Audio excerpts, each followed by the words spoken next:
یاریەکە هاوشێوەی PUBG مۆبایلە بۆ ئەوەی ئێوە بەلاش لەم یاریە بتوانن NFT و هەروەها دراوی ئەلکترۆنی بەدەست بهێنن.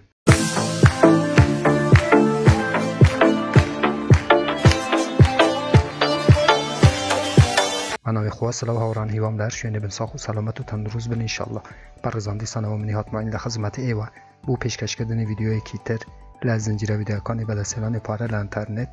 لە پیجی فیسبووکی بەدەستهێنانی پارە لە ئینتەرنێت، هەروەها لە چەنێلی یوتیوبی بەدەستهێنانی پارە لە ئینتەرنێت. بۆ ئەو بەڕێزانەکە یەکەم جارە ئەو چەنێلەیە بینن، لێرە چەنێلی بەدەستهێنانی پارە لە ئینتەرنێتە کە من نیهات معین هەفتانە 4 ڤیدیۆ لە ڕێی ئەو چەنێلەوە بڵاوەکەمەوە کە ئێوە بێ بەرامبەر دەتوانن دراوە ئەلکترۆنیەکان و هەروەها دۆلاری ئەمریکی بەدەست بهێنن. بۆ ئەوەی ئێوە هیچێک لە ڤیدیۆکانی داهاتوو لەدەست نەدەن کە من بڵاویانەکەمەوە، چەنێلەکە سابسکرایب بکەن، زەنگولەی تەنە 6 چالاک بکەن بۆ ئەوەی هەر کاتێک ئەمە ڤیدیۆیەک ئاپلۆد دەکەم یاخود بڵاوەکەمەوە یوتیوب لە ڕێی نوتیفیکیشنەوە ئێوە ئاگادار بکاتەوە و یەکەم کەس بن کە بێن ڤیدیۆکان ببینن.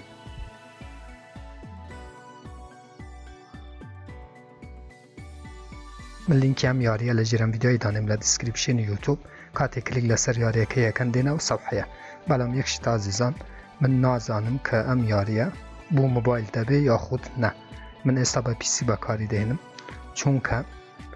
لەناو وێبسایتەکە شتێکی وام نەدۆزیوە کە بۆ مۆبایلیش ببێ. کایە ئەگەر ئەم یاریە بۆ مۆبایلیش ببێ و کەسێک شارەزایی لەو یاریەی هەبێ لە کامنتە بووم بنووسێ کە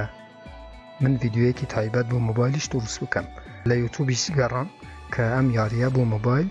نەمدۆزیوە، تەنها ئێوە جارێ بە پیسی ئەتوانن یاری بکەن. بەڵام هەر کەسێ معلوماتی لەسەرەوە یاریە هەبێ تکایە بە کامنتم بۆ بنووسێ بۆ ئەوەی خەڵکانێکی زۆر بێن بەشداری بکەن و سەرمایەی بەدەست بهێنن. هاوڕان یاریەکە لەسەر نێتوۆرک یاخود شەبەکەی سۆلۆنایە کە سۆلۆنا شەرۆک وازانن نێتوۆرکێکە دراوێکی ئەلکترۆنیە کە بلوکچینی تایبەت بەخۆی هەیە. کاتێک کە لینکەکەم نەژێرم ڤیدیۆی دانەوە لە دیسکریپشنی یوتیوب، کاتێک کلیک لەسەر یەکەن دێنەوە سەفحەیە. لەسەرەوە قوستەیە. قوست واتە تو میوانی تو ئەبێت لێرانە ئەکانتێک دروست بکەیت بۆ ئەوەی بتوانی لەم یاریە هەر شتێک کە بەدەست دێنی، هەر ئایتێمێک بەدەست دێنی ببێتە هی خۆت و لە یاریەکەی بەکاری بهێنیت. هاوڕان ئەمە بەشی یەکەمە لەم یاریە. من چەند ڤیدیۆی تر لەسەر ئەم یاریەی دروستەکەم، بەڵام چونکە یاریەکە نوێیە و دراوی ئەلکترۆنی و هەروەها NFT تان نەدەتێ، من زۆر هاتم ڤیدیۆکەی دروست بکەم بۆ ئەوەی ئێوەش بەشداری بکەن. لە ڕاستیە من زۆر زیرەک نیم لە یاریە بەم شێوەیە کە یاری وەکو هاوشێوە یاری PUBGە، بەڵام لەبەر ئێوە کە ئەم ویست ڤیدیۆیەکی تایبەت دروست بکەم کە بۆ ئەوەی زیاتر ئاشنا بن بەم یاریە. هاوڕان لێرانە کاتێکە دێتە سەفحەیە ئەکانتەیە، تۆ ئەبێ ئەکانتێک دروست بکەیت. لێرانە کلیک لەسەر ئەکانتیەکەیت، یەک بە یەک دواترە چینە ناو بەشەکانی تر کە چونەتوانن لەم یاریە سەرمایەی بەدەست بهێنن. لێرانە ئەگەر ئەکانتێکت دروست کردبێ، ئیمەیل و پەسوێردەکەت یاخود وشەی داخیلەکەی وەچیتە ناو یاریەکە. بەڵام ئێمامانوێ سەر لە نوێ ئەکانتێک دروست بکەین. لێرانە ساین ناپەیە، کلیک لەسەر ساین نابیەکەیت، یوزێرنەی ناوێک بخوددانەی جیمەیلێک کە هی خود بێ هاوڕان جیمەیلەکە وشەی نهێنی و دووبارە وشەی نهێنی دووبارەکەیتەوە. لێرانە ئەم وشایی پڕەکەی و ساینەپەکەی. کاتێکە ساینا بتکرد یەکسەرە ئەچیتە ناو لاگی، واتە تۆ ئەبێ بچیتە ناو ئەکانتەکەت کە من دروستم کردووە. بەڕێزانم لەسەرەوە ئێستا من لە لێڤێلی سێمە. چەند بەشی گرنگ هەیە کە ئەموێ پێشەوەی بچینە ناو گێم پلەی یاریەکە بۆ ئێوە شەرح بکەم بۆ ئەوەی ئێوەش زیاتر ئاشنا بن بەم یاریە. لەسەرەوە هەروەکو گوتم لێوێلەکەت پێشانەدە لە خوارەوە بەتەل پاسەیە. کاتێک کلیک لەسەر یەکەیت، لێرانە شاوڕان ڕەنکی یاریەکەت پێشانەدە یاخود کە تاکو ئێستا چەند BP پوینتت بەدەستێناوە. لێرانە ئەگەر ئێستا من 431 BP پوینتم بەدەستێنەوە، کاتێککە ئەگەمە 1000 پوینتی ئەو قوفلە ئەبێتەوە و ئەم پاداشتەی بەدەست دێنم کە 28 ڕۆژی ماوە وەکو لەسەرەوە کە هەموو مانگێ ئەپدەیتە بێتەوە، هەموو مانگێ ئەپدەیتە بیتەوە هاوڕان. و لێرانە هەروەکو ئەبینن هەرچەندێوە یاری بکەن لێرانە ئەم پاداشتانە وەرەگرن کە NFTشی تێدا کاتێکە ئەگەیتە ڕۆژی 14 یاخود مەرحەلەی 14 لێرانە ئازیزان ئەو NFT وەرەگری کە NFT یەکان هەروەکو گوتم زۆر بە قیمەتە ئازیزان. ئێوە یکم جاربرن یاریه که بکن خوتان به قوت بکن لناو یاری و من چندین ویدیوی تر لسر هم یاریه دروس کم اما بکوی گشتی بشی هم بشا بو عزیزان لخوار و هاوران لیرانه و هر وها لیرانش روزانه و تا پاداش تدته که تو همه روزه لیرانه عزیزان کلیک لسر و باشه که هر وکوی بینن استا اما پیم وابی منیش زور شارزانیم عزیزان چون که گمه که استاهات و دراوی الکترونی هم یاریه که همه روزه دیتا سر و باشه و کلایم ریوارد که و وارگری هر وکوی بینن اسلامن 5 دانه لم دراوام وارگرد امش لبیر نکن همه روزه وارن و ریواردکان انجام بدن با اوی پاداشتی ور بگرن ام یاری عزیزان جگلوی که فری تو ایر نه ایوه اگر بتانوی سرمایه ایدانین لو یاریه بوی NFT اچن NFT با قوتکان اکرن که من ام بشه بجی دیل بو بشی دوام لم یاریه چون که اما جاره مانوی با فری تو ایر و تا ببلاش لم یاریه سرمایه بدست بینین و هر کسی بیستی بو کرین NFT اوشتانه که با قوتر بیلناو یاریه که هر وکو گوتم که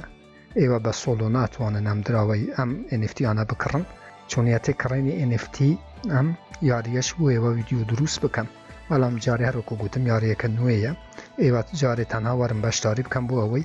بچنه پیش و ام یاریه لدست ندن بشی چوارم عزیزم لیرانش دیلی قوسته و تا پاداش تدته کاتی که لگیمه که آیتیمت بدستینان یا خود شوی تا پیشه و لیرانه کلایم ریوارده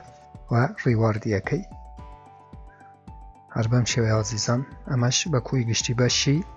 پاداشتکانه که اتوانم بین لیرانه پاداشتکان ور بگرن بشی آخری عزیزان لیرانش که زور گرینگ نیه تنها او 3-4 بشه بو که بویم شرح کرد بین پاداشتکان ور بگرن و هرچند لیویلکان تان بچیتا سروا اتوان زیادتر لو یاریه دراوی الکترونی یا خود NFT باش بدست بهنن که من با 2 ساعت گمه کردن استا گشتی ملیویلی 3 لیرانه ستارت گیم هیا کاتی کلی لسر ستارت گیم یکی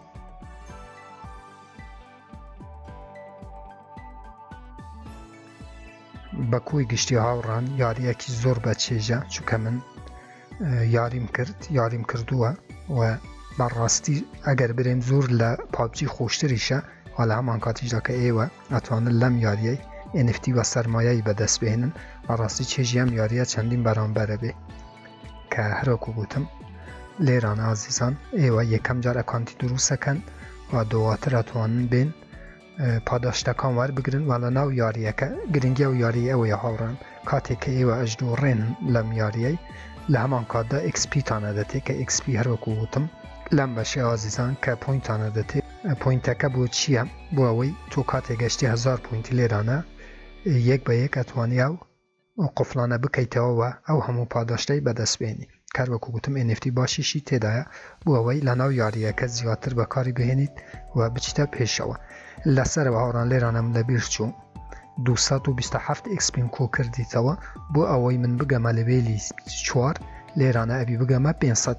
XP که و به 9 ساعت یاری کردن اتوانن یک به یک لیویلکان بچنه پیشوا و هر چندیش لیویلکان تان بچیتا سروا ایوه زیادتر لو یاریه سودکن قازان چکن و آیتم و دراوی الکترونی و NFT زیادتر بدست اینن لبیر نکن تنها ایوه جاری چون که فری تو ایر نه تنها وارن یاری بکن گیدین نیا بدورین عزیزان گرین که و یک لیویلکان تان ببنه سروا بو اوی بقواتر بین ولا دهاتو دا بتوانن سرمایه کی زور لم یاریه به دست بهنن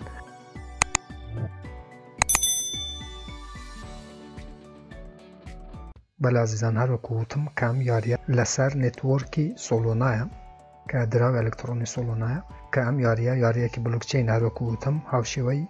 پابجی موبایله بو اوی ایوه هر آیتم یا خود هر NFT یک به دست بهنن لیرانه کانکت والیت هیا ایوه پیوستیدان به والیتی تایبت به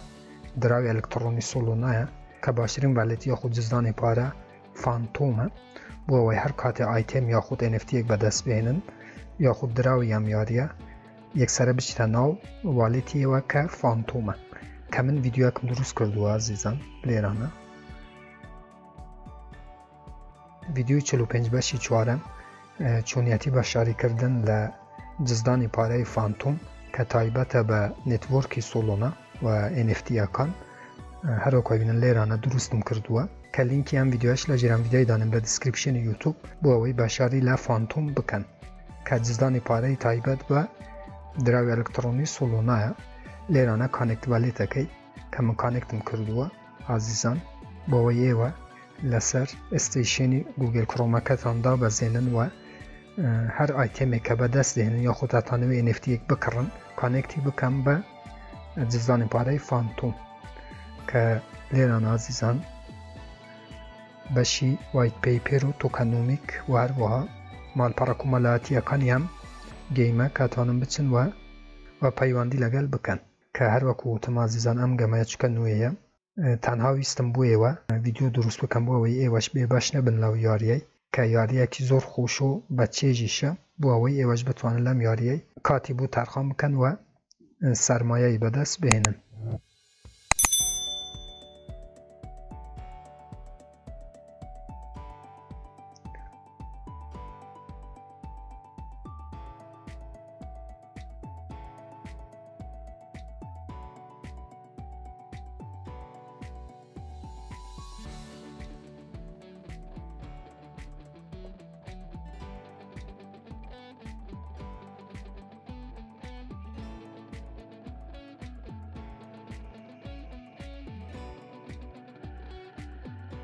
لێران هەروەک ببینن ئێستا ڕیواردێک وەرەگرم واتە پاداشت کە دەدانە ئەم دراوان بەدەستێنە هەر بەم شێوەیە ئازیزان ئێوەش ئەنجامەدەن و پاداشتەکان وەرەگرن لەسەرەوەش ڕەنگەکەمە بینن کە هەرچەند من لێرانە چالاک بم لەم یاریەی ڕەنگەکەمە چیتە سەرێ و هەروەها لەوێلەکەشم کە ئێستا لە لەوێلی سێمە باچین ئازیزان ستارت دەکەیت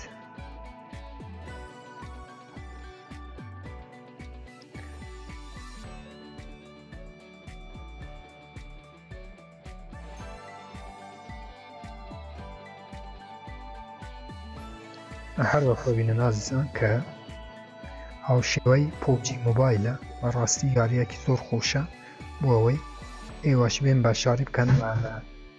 هەمان کاتیشدا بتوانن دراوی ئەلکترۆنی بەدەست بهێنن.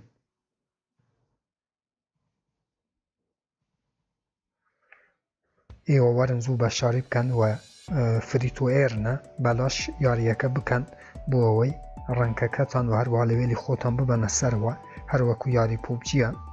هەروەکو یاری پۆبجی و لە هەمان کاتیشدا چەندین ئایتێم و NFT و هەروەها دراوی ئەلکترۆنی لەم یاریەی بەدەست بهێنن و چاوەڕێی بەشەکانی تر بن لەم یاریەی کە هەر کاتێ ئێوە چوونە پێشەوە هەروەکو من چەندین ڤیدیۆی تر لەسەر ئەم یاریەش بۆ ئێوە بڵاوەکەمەوە بۆ ئەوەی زیاتر بۆ ئێوە ڕوون ببێت و هەروەها گەیمپلەی ئەم یاریەی بۆ ئەوەی هەمومان پێکەوە لەم یاریەی قازانج بکەین چونکە ئەزانم هەندێک کەسن کە زۆر حەزیان لەو جۆرە یاریانەیە ویستم ئەم ڤیدیۆش بۆ ئێوە بڵاو بکەمەوە ئەم یاریەی بۆ ئەوەی ئەو کەسانەی کە خۆلیای ئەم جۆرە یاریانن بێن بەشاری لەم یاریەی بکەن و لە هەمان کاتدا NFT و هەروەها سەرمایە لەم یاریەی بەدەست بهێنن هەر ڕەخنە کامنت پرسیارێکە بوو لەژێر ڤیدیۆ لە چەنەلی یوتیوبم بنووسن من بە چاوان جوابتانە دەمەوە تا ڤیدیۆیەکی تر وێبسایتێکی تر ئەپێکی تر هەروەها بەرنامەیەکی تر هەمووتان بەخۆی گەورە سپێرم خوا یار و پەناهی ئێوە بێت خواتان لەگەڵ